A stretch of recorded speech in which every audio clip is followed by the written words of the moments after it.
Our question comes from Evelyn Myler, who, like many gardeners, wants to know if she can plant vegetables in a bed that cats have used as a litter box. Well, Evelyn, I'm so glad you asked, because the short answer is no. Unfortunately, pet waste can transmit toxic diseases if it comes into physical contact with the plant part that we plan to eat. And it takes pet waste a long time to decompose in the soil.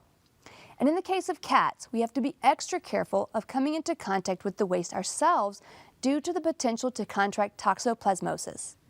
Good hygiene practices such as wearing gloves can greatly reduce the risk when we interact with soil containing pet waste. But it's best to just avoid the possibility altogether and limit contaminated areas to your yard to ornamental rather than edible plants. But in better news, if you have space in your garden for an alternate site to grow edible plants and can implement some strategies to keep pets out of that area, we can give you some workarounds.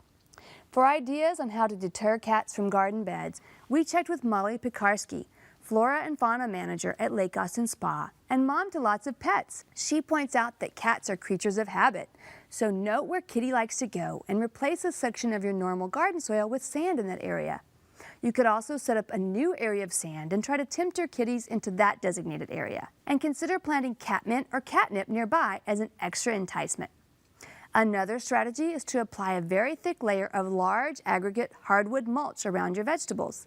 Since it's harder for kitties to scratch through those large pieces and reach the soft, finer texture of the soil below, and will make the sandy area that you've seeded to them more appealing. You could also apply some type of physical barrier, such as chicken wire, between the mulch and your soil, taking care to leave enough room for plants to grow without being restricted. One drawback to this strategy is that garden snakes may be caught in the wire, so that solution may not be for everyone.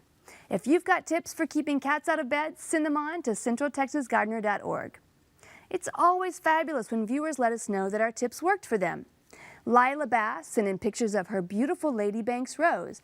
For 16 years it never bloomed. Then she took our advice to not prune in February.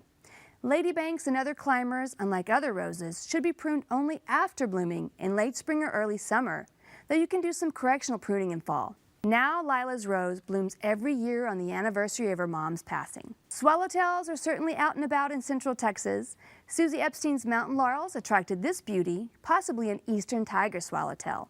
And Jim Lidgy snapped this beauty nectaring on the flowers of a yellow buckeye.